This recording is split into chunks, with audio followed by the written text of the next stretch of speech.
There's gotta be a reason why Khan would send a future ninja to attack me. There's gotta be some sort of a number. Yeah, here we go. Okay.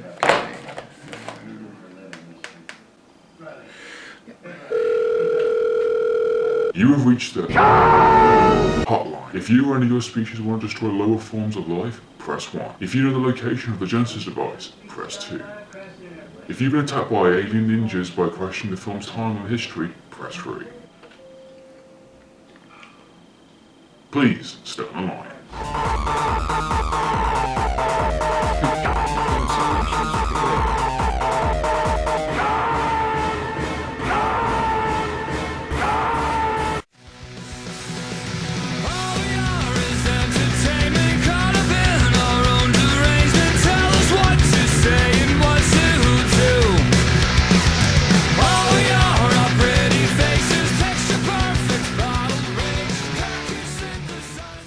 Hey, I'm Radio 1 and welcome to my cinema review for Star Trek Into Darkness. I saw this movie at the cinemas recently, I have my ticket to confirm it.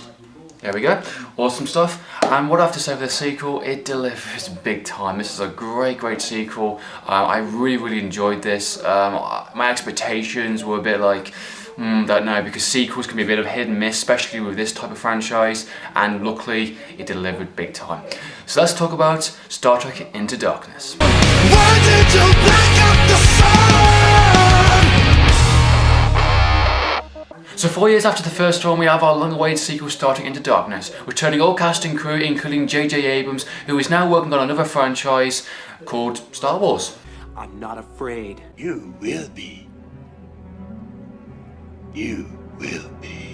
So the storyline set a couple of years after the events of the first movie, we see our crew of the Enterprise exploring different planets, but when a terrorist destroys a Federation building and threatens a personal attack on the Federation itself, Spock and Captain Kirk must go on a manhunt to capture him, but things are not as they seem. Now the storyline for me I felt was really well done. It was definitely a lot more of a darker sequel this time around, but at the same time had all those elements that I enjoyed about the first movie, lots of great comedy, lots of great action scenes, great soundtrack.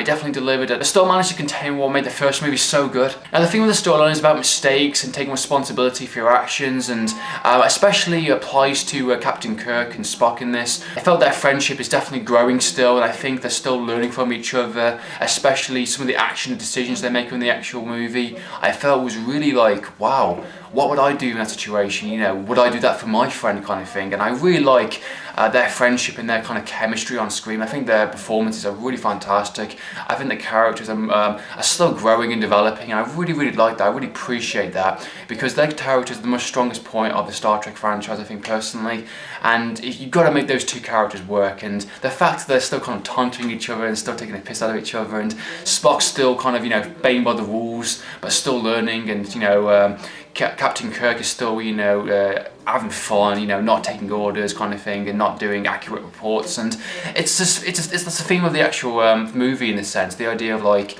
learning from your mistakes, learning from your actions, and just saying, okay, wow, I really got to step up my game here. And of course, when certain characters get killed off, or when the stakes get higher in the movie, you know, both of those characters really take a turn for the best, I think, personally honest, and they start to learn, you know, what it means to be a friend, what it learns to be a leader, what it learns to take responsibility, see the bigger picture, and I really like that aspect of the actual movie. I thought the dialogue scenes between those characters are really fantastic also. I think they're really funny, and I just really like some of the laughable out moments, and I just really like the kind of, you know, heartwarming moments, and the kind of like, wow kind of thing. And it's not just between Captain Kirk and Spock, it's between the entire cast also, and I just think it's just really well done. The writing's absolutely fantastic, really spot on.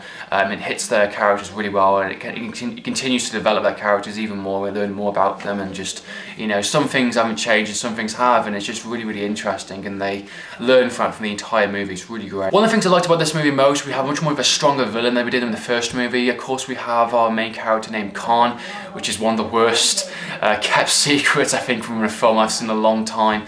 Of course, it's played by Benedict Cumberbatch, which did a really fantastic, great British show called Sherlock.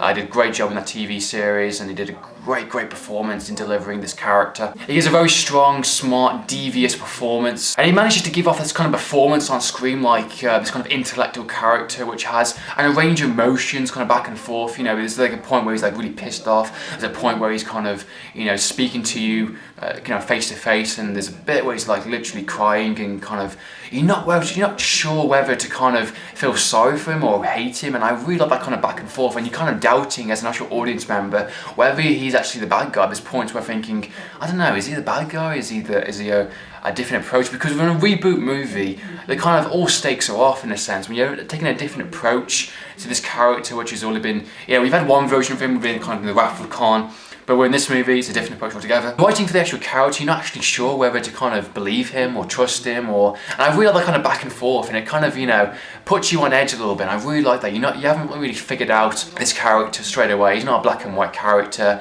He's a three-dimensional person. He has emotions, his feelings, but at the same time, he has a really fucking bad temper, and you do not want to piss him off. I really like some of the scenes in this movie, especially between the entire cast, and he's just really so cold in intellect, and but at the same time, he has a really good emotional kind of reasonings, and some of the explanations for his character and the reasons why he does what he does is really smart and really well done. So interesting kind of back and forth between not just Khan's character, but also the entire crew of the Enterprise and of course the Federation, and just the whole concept is great. Now Hello? I will walk over your cold corpse. That's not very nice, Alex. Don't you have a review to do or something? Nothing really to review anyway. Yeah, of course you don't.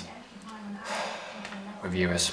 Now the action scenes in the movie I felt were really fantastic, definitely some of the best CGI I've seen in a long time. They definitely try and do some different sequences, which is definitely like, wow, that was impressive, I really enjoyed that. But at the same time, they have some of the repeated bits from the first one, which is fine, I understand that, playing it safe, not doing it too much different. But at the same time, offering some new action scenes, new different elements, especially when the Enterprise is of course falling from the sky. Some really impressive scenes here and there, some really fantastic action sequences, and especially some kind of Dead Space 3 type moments, especially when they're kind of, blasting into space, with their kind of armoured suits. Really fantastic, really impressive, kind of outer space limits type stuff, really cool. Photography in the movie is really great, lots of interesting kind of camera angles and exclusive shots, which makes the performances by the actor a lot more interesting, and it kind of boosts up some of the emotion and some of the comedy aspects of the actual movie. The rest of the cast also did a really great job. Simon Pegg was much funnier in this one, I thought, and I liked some of his comedy moments, and it's really great, especially between some of the characters. I felt they did use him a lot more in this movie, which is great. It's what I wanted,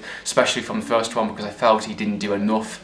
Not really a huge much in the first one, so I'm glad he was more in this movie, to a degree anyway. But of course the main three characters in this movie are to shine, of course, is Captain Kirk, Spock and Khan. They're the main three characters that I mainly felt shine the most, and I felt they did some of the best dialogue, some of the best scenes in it. But of course, I don't think they stole all the spotlight. I think some of the other characters did some really good jobs also. So each character gets a good, really well done moment, especially a highlight moment in the actual movie. So really good stuff also. So overall, this sequel delivered everything I wanted to see. Lots of great content, lots of great action, lots of great soundtrack, great performances. It had much of a stronger storyline, much stronger villain this time around. I especially liked all the references to the original movie, the Wrath of Khan. I felt that was really well done tribute, and I think fans of the original Star Trek will really appreciate that, and especially some of the lines and some of the quotes in this movie. It's kind of like a wink to the original movie, of course. So I think if you're a fan of the original Star Trek movies, you're definitely going to enjoy this. If you're a fan of the reboot movie, the first one, you're definitely going to be impressed by this movie, I think, for sure. So really fantastic, really enjoyed it. So don't worry, this movie definitely does deliver. That's been my review for Star Trek Into Darkness. I hope you enjoy watching this review. Have you seen the movie? What did you think? Comment down below, I'd love to know your opinions. We don't TV. Signing out.